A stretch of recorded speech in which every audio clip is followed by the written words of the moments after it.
Hello students, कैसे आप लोग। आज हम आप लोगों को बहुपद पढ़ाएंगे, है ना।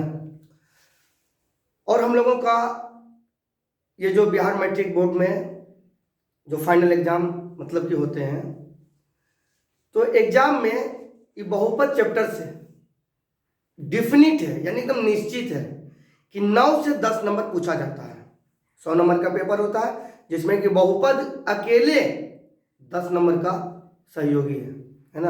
अगर आप बहुपद को बहुत अच्छा से पढ़ लेते हैं, समझ लेते हैं, तो फिर आपका समझिए 10 नंबर फिक्स हो गया, वो आपका 10 नंबर रखा हुआ है एग्जाम के लिए, है ना। तो चलते सीधे हम लोग टॉपिक पर आते हैं, बहुपद को समझेंगे। तो बहुपद को समझने से पहले आपको 3 चीज़ों को समझना होगा। हाँ, 3 चीज़ों को समझना होगा। सीधे अगर बहुपद हम पढ़ा दिए तो फिर कोई मायने नहीं होता है, क्योंकि अधिकांश हम स्टूडेंट को देखे हैं कि नहीं समझते हुए, है ना। मेरा भी थोड़ा ऑफलाइन क्लास चलता है जिसमें कि हम स्टूडेंट को गौर करते हैं, तो देखते हैं कुछ बातें जब हम छोड़कर निकल जाते हैं तो कुछ लोग तो कैच कर लेते हैं जो कि अच्छे स्टूडेंट होते हैं, लेकिन जो थोड़ा सा नहीं समझ पाते हैं तो उनका माथा में जाता ही नहीं है ना। तो पहले 3 चीज़ों को आप समझिए, तब फिर हम आपको बहुपद बताते हैं। पहला चीज है चर राशि, और दूसरा चीज है अचर राशि, है ना। पहले भी हम पढ़ा रखे हैं, लेकिन इस बहुपद में भी, इस चैप्टर में भी थोड़ा सा हम समझा देते हैं। चर राशि क्या है, अगर आप इसका डेफिनेशन लिखना चाहते हैं तो लिख लीजिए। जिस राशि का मान बदलते रहता है तो वह चर राशि कहलाता है ना। जैसे ए बी सी डी, इसी तरह एक्स वाई जेड, है ना। यानी एबीसीडी वाला जो अक्षर होता है वो आपका चर राशि होता है, और इसका मान क्या होता है, बदलते रहता है। अब यहां पर आ जाइए, अचर राशि। अचर राशि क्या है, तो सिंपल है, जिस राशि का मान नहीं बदलता है तो वह अचर राशि कहलाता है ना। आप नोट्स बना सकते हैं आराम से लिखकर। जैसे 1 2 3 4 डॉट डॉट डॉट इन्फिनिटिव, ये आपका हो गया अचर राशि। अब आप सोच रहे होंगे कि सर हमको बहुपद पढ़ना, चर अचर क्या मतलब शुरू कर दिए। तो समझिए ना चीज़ों को, अगर कंसेप्ट से समझिएगा ना तभी आपके लिए वो आसान होगा, है ना। नहीं तो फिर पढ़ के निकल जाइएगा और पता चलेगा 50% में भी दिमाग में नहीं रुका। लेकिन जिस ढंग से हम बता रहे हैं, अगर आप ध्यान से पढ़ लेते हैं तो गारंटी है कि 100 में 100 आपका दिमाग में जाएगा, है ना।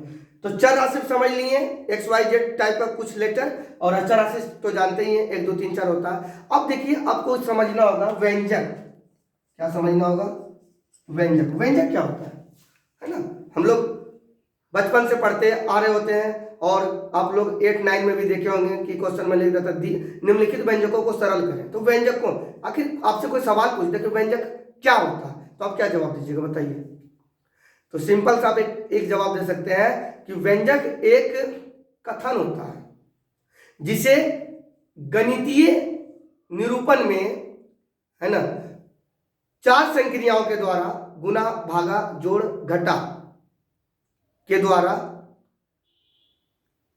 बनाया जाता है, लिखा जाता है, और उस समूह को ही व्यंजक कहते हैं। ये तो एक डेफिनेशन टाइप का बात बोल दी है। अब समझेंगे इसको हम लोग, देखिए कैसे समझेंगे।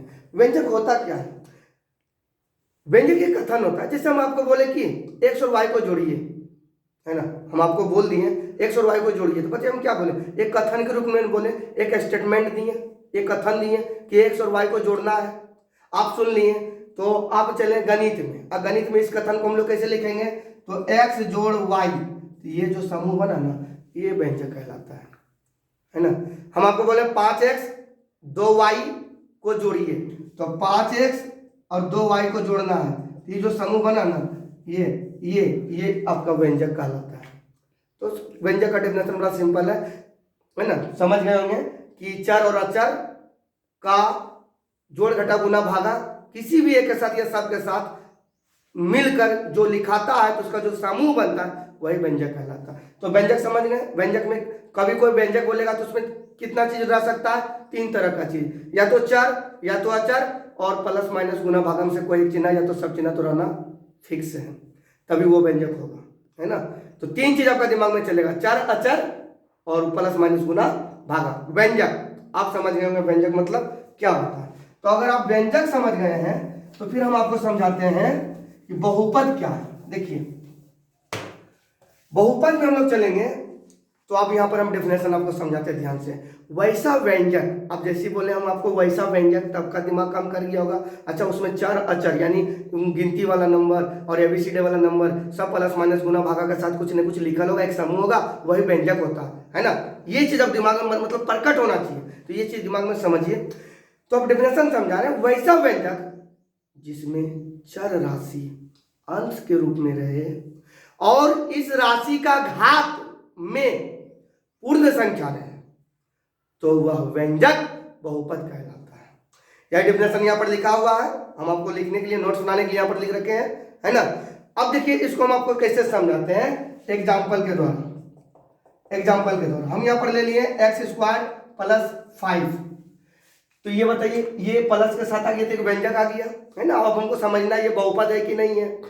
तो बहुपद होने के लिए हम क्या नियम दिए अभी आपको, एकदम दो बात हम अभी एक बार आखिरी बार आपको बता देते हैं, और यही दो बात आपको दिमाग में रखना है। चर राशि अंश के रूप में रहना चाहिए और उसका घात में पूर्ण संख्या रहना चाहिए। अगर इतना चीजें हैं तो वो बहुपद हो जाएगा, अगर इतना चीजें में कुछ भी कमी है तो वो बहुपद नहीं होगा। बस दो कंडीशन दिमाग में रख लीजिए, चर राशि अंश के रूप में और उसका घात पूर्ण संख्या। पूर्ण संख्या तो समझ में आ रहा होगा आप लोगों को। पूर्ण संख्या किसे कहते हैं, जो संख्या जीरो से शुरुआत होती है ना, 0 1 2 3 4 dot dot dot dot to infinitive यानी अनंत की ओर, तो इन्हीं संख्या के समूह को पूर्ण संख्या कहते हैं। तो एक चीज तो दिमाग में चल गया होगा कि घात जब पूर्ण संख्या होवे तो भाई घात होगा कुछ, तो घात 0 हो सकता है, घात 1 हो सकता है, 2 हो सकता है, 3 हो सकता है, डॉट डॉट टू इंफिनिटिव, ये सब सारा संख्या हो सकता है। ये भी आपका दिमाग में आ गया बात। अब चलिए बहुपद हम लोग चेक करेंगे। ये बहुपद है तो देख रहे हैं चर राशि अंश के रूप में। बताइए जो चर राशि x है, आपको जब बहुपद को पहचानने बोलेगा ना, या तो आप बहुपद जब पहचानने लगिएगा तो सिर्फ आप चर राशि को देखिएगा और उसका दो ये लक्षण देखिएगा कि वो अंश के रूप में है या नहीं। तो देख रहे हैं यहाँ पर ये अंश के रूप में है, क्यों, क्योंकि इसका बटे में कुछ नहीं, कितना है, 1 है, तो हर तो 1 हो गया ना। तो जब हर 1 हो गया तो ये तो ऊपर हो गया ना, तो अंश हो गया। यानी बटे जो है, ये जो बटे का जो सिंबल है, चिन्ह है, इसके ऊपर जो होता है वो अंश में होता है। तो जब चर राशि अंश में रहे और उसका जो घात है, देखिए एक पूर्ण संख्या है नहीं, देखिए दो तो एक पूर्ण संख्या है ना, इसलिए हम लोग कहेंगे कि ये जो है ये बहुपद है, ये बहुपद है। 5x³ plus 7x² plus 8x plus 9। लीजिए इतना बड़ा हम एक व्यंजक लिख लिए। अब हमको ये चेक करना है कि ये बहुपद है या नहीं है। तो देख लीजिए चर राशि अंश के रूप में है, हाँ है, चर राशि अंश के रूप में है, हाँ, चर राशि अंश के रूप में, हाँ, 3 तो चर राशि है, तीनों अंश के रूप में, क्योंकि तीनों बटे कुछ नहीं है तो 1 होता है। अब आगे चलते हैं, ये जो चर राशि है इसका घात कितना है, 3, तो पूर्ण संख्या होता है। इसका घात 2 भी एक पूर्ण संख्या है। इसका घात कुछ नहीं है, तो आपको मालूम होना चाहिए जिस राशि पर कोई पावर नहीं होता है वहां हमेशा पावर 1 होता है ना। और 1 लिखने की जरूरत नहीं होता है ना, 1 लिखने की दरकार जरूरत नहीं होता, वो उसका अपना घर होता है ना। तो यहाँ पर देख रहे हैं 1 है, 2 है, 3, तो सब पूर्ण संख्या है ना, और सब अंश के रूप में भी है, तो ये भी मेरा बहुपद है। तो अब बहुपद आप समझ गए होंगे, हम उनको ज्यादा बताने की कोई दरकार नहीं। आप कितनों भी आप बहुपद ले लीजिए, बस एक चीज का ख्याल रखिएगा कि बहुपद में जो चर राशि, बहुपद वही मतलब वही व्यंजक बहुपद होगा जिसमें चर राशि अंश के रूप में रहे, यानी बटे के ऊपर रहे, और उसका जो घात है पूर्ण संख्या रहे। पूर्ण संख्या मतलब या तो 0 रहे, 1 रहे, 2 रहे, 3 रहे, 4 रहे, 5 रहे, 6 रहे, 7 8 9 10 dot dot dot dot to infinity. समझ गए होंगे। अगर इतना इन दो चीजों को वो प्रकट करता है तो वो बहुपद है, और ये दोनों में कोई चीज में भी कमी है तो वो बहुपद नहीं होगा। अब क्यों नहीं होगा उसको भी हम लोग समझेंगे, तो आप लोग यहाँ तक नोट करिए, फिर हम लोग क्यों नहीं वाला भी समझेंगे, है ना। तो फिर अच्छी तरह से हम लोगों को बहुपद का जो कंसेप्ट है वो क्लियर हो जाएगा, है ना। इसको आप स्क्रीनशॉट लीजिए, हम आगे बढ़ते हैं। देखिए अब हम लोग अभी समझे थे कि बहुपद कैसे होता है, और एक चीज और आप समझ लीजिए, फिर आपको बहुपद में लाइफ में कभी प्रॉब्लम नहीं होगा, पहचानने में या लिखने में। 1,000 के 1 करोड़ बहुपद को एग्जाम्पल बोलेगा ना आपको देने या लिखने, तो आप बेधड़क लिख दीजिएगा। बस एक चीज ये समझ लीजिए कि बहुपद कैसे नहीं होता है, होता है वो तो आप समझ लीजिए, अब क्यों नहीं होता है वो भी आप समझिए। तो देखिए यहाँ पर लिख दिए, यदि किसी व्यंजक व्यंजक व्यंजक का दिमाग में आ रहा है आपका कुछ गुण, है ना, चर अचर जोड़ घटा गुना भागा के साथ सम्मिलित रूप का जो समूह बनता है उसी को व्यंजक कहते हैं।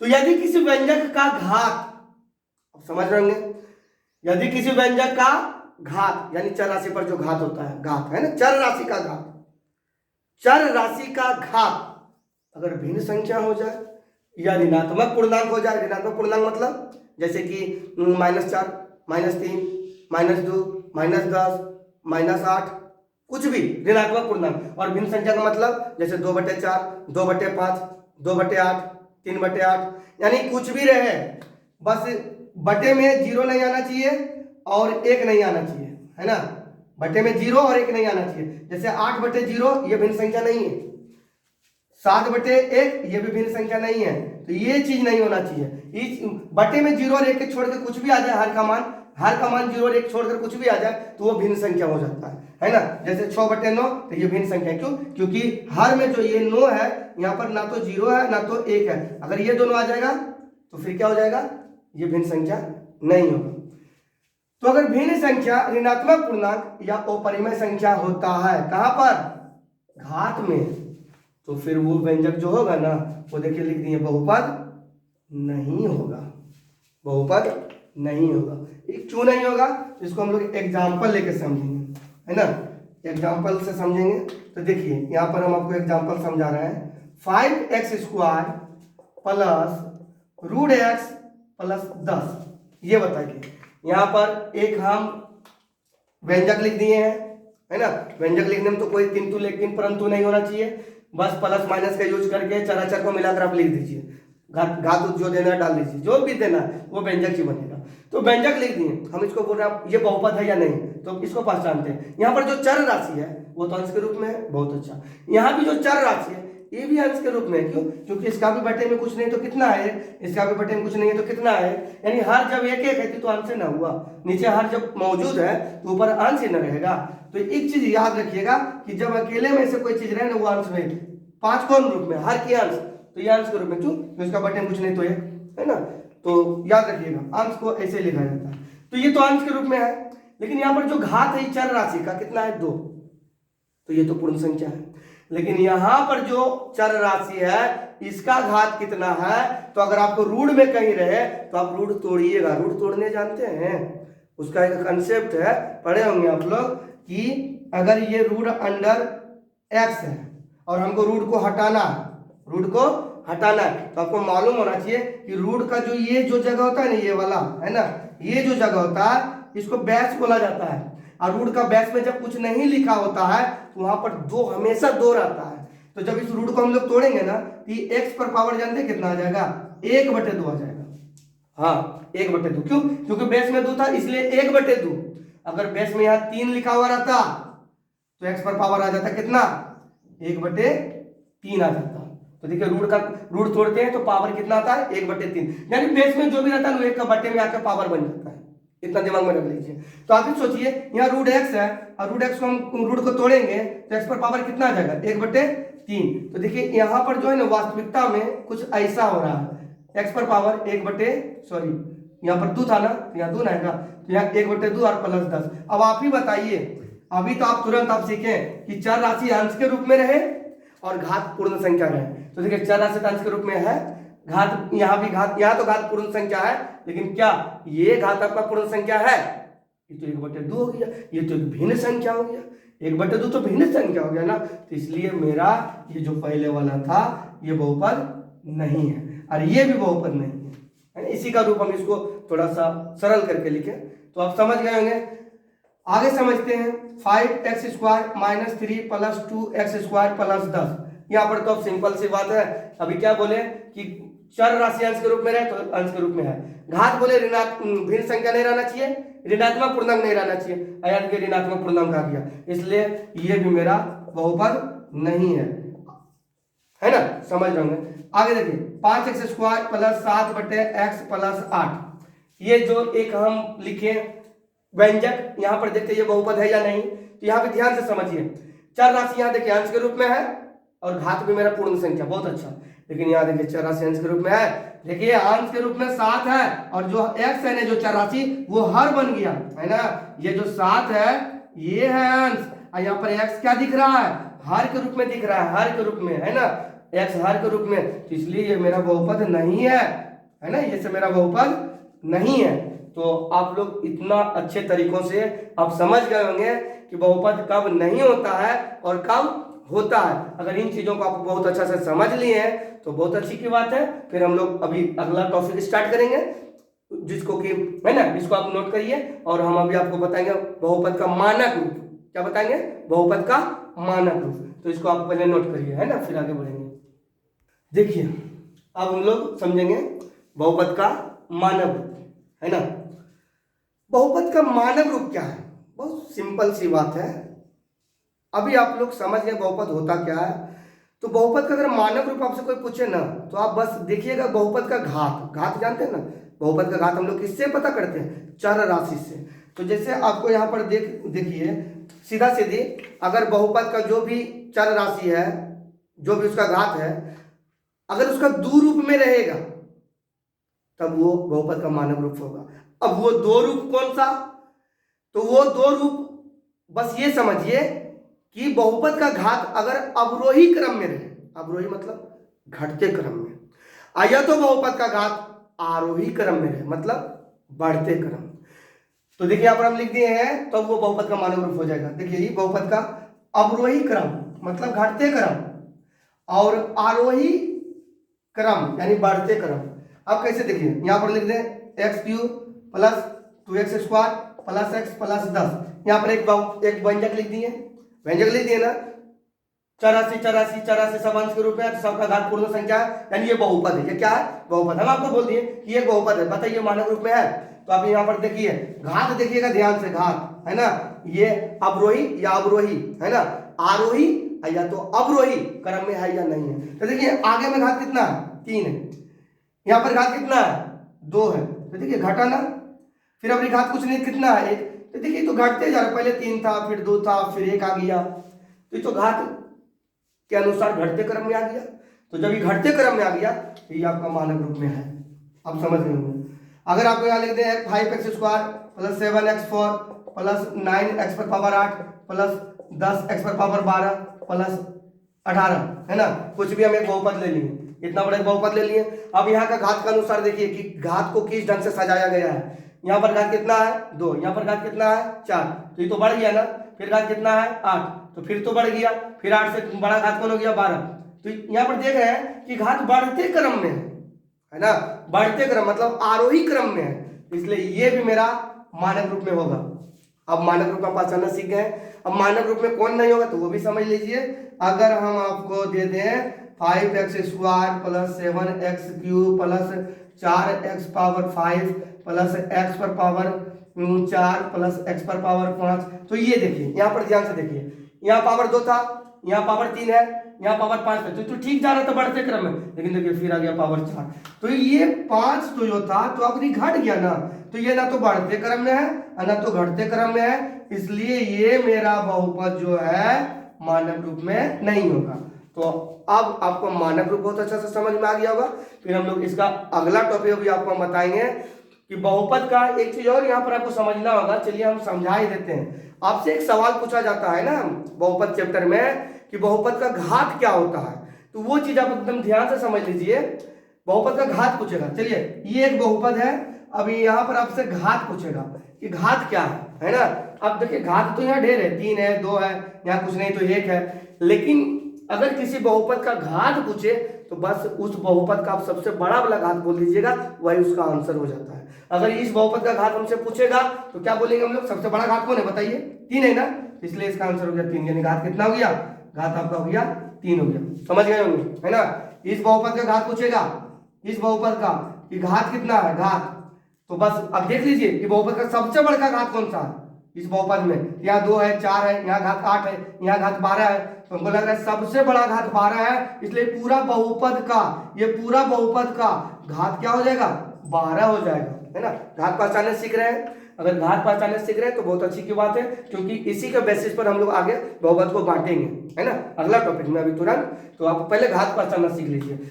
ये इसमें घात पूछता, लेकिन ये तो मेरा बहुपद, मतलब कि ये तो मानक रूप में भी नहीं है, लेकिन मानक रूप में नहीं है, लेकिन अगर घात हमसे पूछता तो हम लोग क्या बोलेंगे। तो देख रहे हैं यहाँ पर 2 है, यहाँ 3 है, यहाँ 5 है, 4 है ना। यहाँ पर क्या था, यहाँ पर जोड़ है, तो यहाँ पर 6 है। तो देखिए सबसे बड़ा घात कौन हो गया, 6 हो गया ना, इसलिए यहाँ पर घात हो जाएगा 6 हो जाएगा। तो अब घात पहचानना में सीख गए होंगे, है ना। कोई भी बहुपद का आपसे कोई घात पूछेगा तो उसका उच्चार राशि का सबसे बड़ा वाला घात जो होगा वही उसका आंसर हो जाएगा, घात का, ठीक है ना। तो आप ये समझ गए होंगे। अब हम लोग आगे टॉपिक इसको देखेंगे, घात के आधार पर बहुपद का प्रकार देखेंगे, समझे ना। तो आप इसका स्क्रीनशॉट ले सकते हैं, है ना। फिर हम अगला टॉपिक स्टार्ट करते हैं। अब देखिए हम लोग समझेंगे बहुपद का घात, अभी हम लोग समझ गए, है ना। लेकिन आप आपसे हम एक सवाल करते हैं, है ना। आप इसका जवाब सोच लीजिएगा, फिर हम तुरंत बता देंगे, आप मैच कर दीजिएगा। अगर आप बता देते हैं तो अपने आप में हैप्पीनेस हो जाना है, यानी खुशी हो जाना है ना। तो देखिए हम यहाँ पर लिख रहे हैं एक समीकरण 5x² plus 7x³ plus 8x पर पावर 7 प्लस 9 एक बहुपद दे दिए। अब इससे पूछेगा कि इसका, है ना, इसका घात क्या है, क्या पूछेगा, इसका घात क्या है। तो बताइए इसका घात क्या है ना।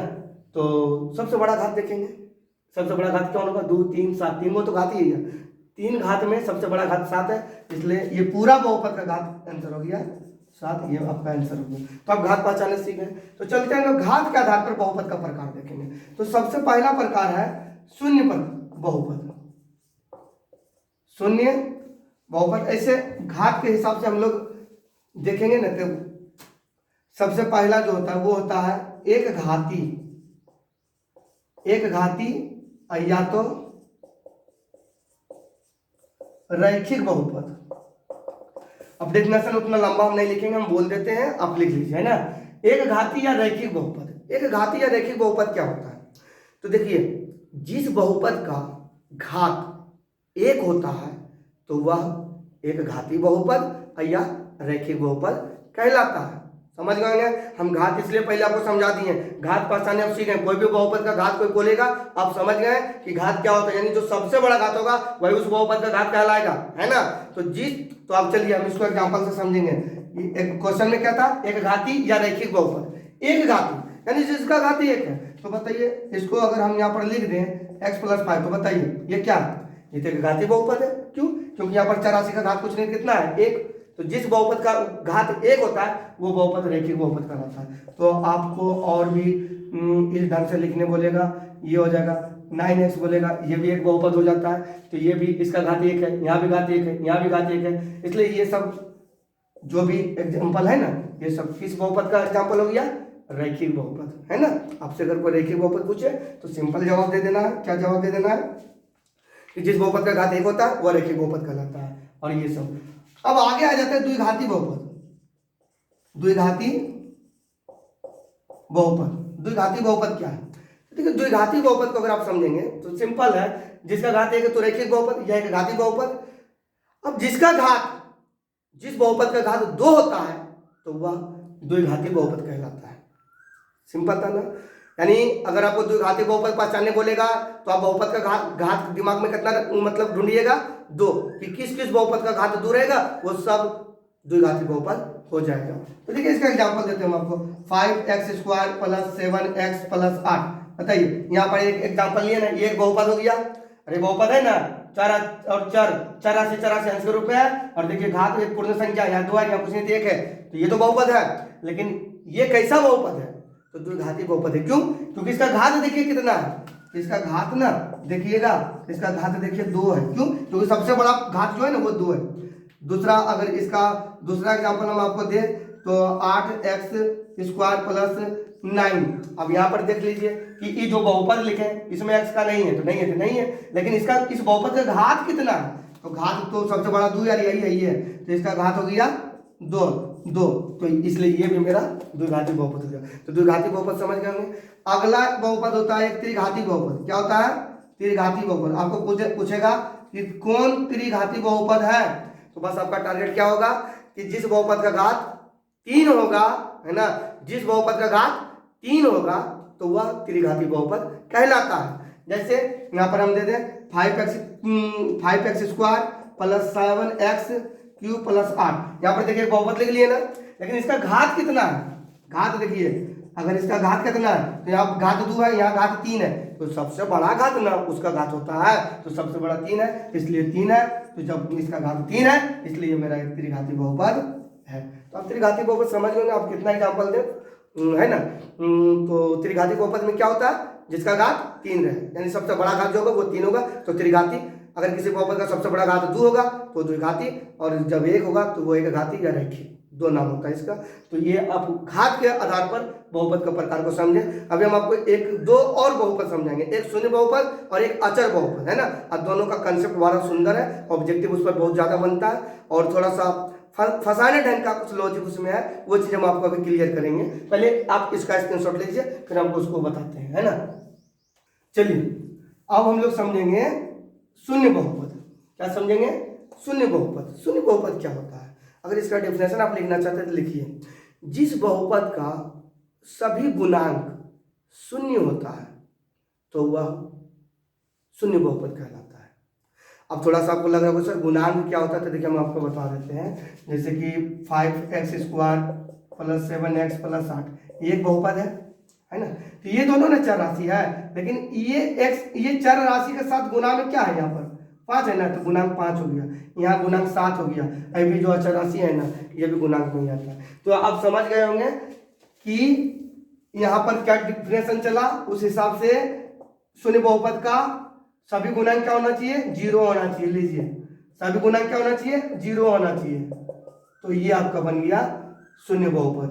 0 गुना x⁵ जोड़ 0 गुना x⁴ जोड़ 0 गुना x⁵ जोड़ 8, कुछ भी इस तरह से हम लिख देंगे तो ये सब मेरा शून्य बहुपद हो गया। अब शून्य बहुपद में एक चीज आप नोट में लिख लीजिए, हम आपको बोल देते हैं कि शून्य बहुपद का, लीजिए लिख देते हैं ना, शून्य बहुपद का घातांक अपरिभाषित होता है, अपरिभाषित होता है। जितना बहुपद है, एक घाती बहुपद, द्विघाती बहुपद, त्रिघाती बहुपद, अचर बहुपद, अभी आपको पढ़ाएंगे, सबका जो घातांक होता है ना वो परिभाषित होता है, उसको हम लोग डिफाइन कर सकते हैं, वो अस्थायी होता है, फिक्स होता है। लेकिन जो शून्य बहुपद है, यहीं पर लॉजिक है, थोड़ा सा ध्यान से समझिएगा, जो शून्य बहुपद है उसका जो घातांक होता है ना, घातांक यानी घात, वो अपरिभाषित होता है, यानी वो क्या होगा नहीं होगा कुछ पता नहीं चलता है। अब ऐसा क्यों, तो आपको समझाते हैं। देखिए अगर हम आपको दे दें 0 गुना x⁵ प्लस 0 गुना x + 0, है ना, सॉरी यहाँ पर 0 होगा और यहाँ पर भी 0 होगा, है ना, सभी गुणांक 0 होगा ना। तो ये आपको दे दिए, तो देखिए ये तो शून्य बहुपद हो गया। लेकिन आप दिमाग लगाइए, यहाँ घात 5 था तो 0 से गुना होगा तो 0 ही होना है। अगर यहाँ घात 15 भी दे देंगे ना तो भी 0 ही बनना है। अगर हम यहाँ 115 दे देंगे ना तो भी 0 बनना है, यानी यहाँ पर हम 1 लाख भी रख देंगे ना घात, तो भी इसको आके किससे गुना होना है, 0 से, और 0 से कुछ भी गुना होगा तो वो बन जाएगा 0। इसी से पता चलता है कि घात कुछ भी हो सकता है, घात कुछ भी हो सकता है, घात का कोई परिभाषित है ही नहीं, है ना, कोई इसका ठौर ठिकाना ही नहीं है। इसलिए शून्य बहुपद का जो घातांक होता है वो अपरिभाषित होता है। आप समझ गए होंगे, है ना। अगर आप ये समझ गए तो हम अभी आपको बताते हैं अचर बहुपद। क्या समझना आपको, अचर बहुपद। आपको इसको स्क्रीनशॉट लीजिए, फिर हम आगे बढ़ते हैं, है ना। चलिए अब हम लोग समझेंगे अचर बहुपद। क्या समझना है, अचर बहुपद। अचर बहुपद क्या होता है, अगर आपको कोई बोल दे कि एक बहुपद आपको दे दे इस तरह से, p ऑफ x, इसको पढ़ेंगे p ऑफ x, है ना, p ऑफ x इक्वल 5, है ना, यानी आपको सिर्फ ये दे दे, 5 दे दे, तो ये आपका अचर है, ये आपका अचर है, ये सब आपका अचर बहुपद है। क्या बहुपद है, अचर बहुपद। अब ये अचर बहुपद है तो आपको लग रहा होगा कि सर बहुपद में तो चर राशि का रहना जरूरी होता है। हाँ सही बात है, चर राशि का रहना जरूरी होता है। चलिए ठीक है, ये अचर बहुपद है। अचर बहुपद को अचर संख्याओं से सूचित किया जाता है। अगर आपसे हम अगर एक सवाल पूछ दें कि जो अचर बहुपद होता है उसका घातांक कितना होता है ना, अगर मान लेते हैं कि 20 मेरा एक अचर बहुपद है या 8 मेरा एक अचर बहुपद है, तो इसका घातांक क्या होगा, इसका घात क्या होगा, घात। तो आप तो सोचने लग जाइएगा कि इसका घात कुछ नहीं, इस पर पावर है तो 1 होगा, नहीं 1 नहीं होगा, हम आपको बता रहे हैं बहुपद का जो घात, इसको हम अचर इसको हम बहुपद बोल रहे हैं ना। और बहुपद का घात हम लोग किसके अनुसार देखते हैं? तो चर राशि के अनुसार देखते हैं। अब चर राशि के अनुसार देखते हैं तो दिक्कत ये कि इसमें चर राशि तो है ही नहीं, तो हम आखिर घात कैसे बतावे? तो कुछ लोग तो बच्चा एक बोल के निकल जाता है, नहीं एक तो होगा ही नहीं, है ना, एक नहीं होगा। अचर बहुपद का घात जब भी होगा तो शून्य होगा। क्या होगा? शून्य होगा, चाहे कुछ भी रहे। 20 का भी घात शून्य होगा, 5 का भी घात शून्य होगा, इस बहुपद का भी घात शून्य होगा। अगर यहाँ पर हम 1000 भी लिख देना, ये एक बहुपद हो गया अचर बहुपद, इसका भी जब घात हम लिखेंगे ना तो शून्य होगा। अब क्यों होता है तो वो भी समझ लीजिए। जैसे देखिए अभी हम आपको बताते हैं, ये अचर बहुपद है ना, हम 8 को 1 से गुना कर सकते हैं। तुरंत सोचिएगा, हाँ कर सकते हैं। इसलिए कर सकते हैं क्योंकि 1 से गुना करने से कोई फर्क नहीं पड़ता है, तो आप 1 से गुना कर सकते हैं। अच्छा ठीक है, आप बचपन से एक चीज सीखते आए, पता है क्या, कि कोई भी संख्या पर जब घात 0 आ जाए, कोई भी चीज पर जब घात 0 आ जाए तो उसका मान 1 होता है ना। तो अगर हम बोले यहाँ x पर पावर 0 लिख सकते हैं, तुरंत आप बोलिएगा हाँ लिख सकते हैं। क्यों? क्योंकि x पर पावर 0 इसका मतलब 1, तो 1 लिखिए या x पर पावर 0 लिखिए, दोनों तो बात एक ही है। तो अब देखिए अभी बन क्या गया, ये तो बन गया x पर पावर 0। तो देखिए क्या ये चर राशि आया, इसमें चर राशि आया, आ गया ना। यानी 8 ना होकर वास्तविकता में है क्या, तो 8 x पर पावर 0 है। उसी तरह 20 ना होकर 20 वास्तविकता में क्या है, तो x पर पावर 0 है। 5 क्या, अब सिर्फ जरूरी नहीं है चर राशि x ही चलेगा, y पर पावर भी 0 है, यहाँ p पर पावर भी 0 हो सकता है, यहाँ s पर पावर भी 0 हो सकता है। तो इस तरह से आप अगर सभी चीजों को देखने लगिएगा, लेकिन तो घात लेकिन आता कितना है सबका? 0। इसलिए अचर बहुपद का घात हमेशा कितना होता है? तो शून्य होता है। इसको नोट कर लीजिएगा, है ना, यहाँ नोट कर लीजिएगा कि अचर बहुपद का घात शून्य होता है। तो हम आपको सारा बहुपद बहुत अच्छे कंसेप्ट से समझाए हैं, बताए हैं यहाँ तक। और थोड़ा सा एक चीज और हम आपको बता देना चाहते हैं, इसको मिटाएंगे। क्या हम आपको बताना समझाना चाह रहे हैं? हम आपको समझाएंगे, मतलब बहुपद अभी देख रहे हैं आप, बहुपद है ना। एक चीज और आप समझ लीजिए, पद के अनुसार बहुपद है ना, पद के अनुसार कैसे? तो देखिए इसका भी हम प्रकार बता देते हैं। पद के अनुसार नंबर 1 में एक पदी बहुपद, एक पदी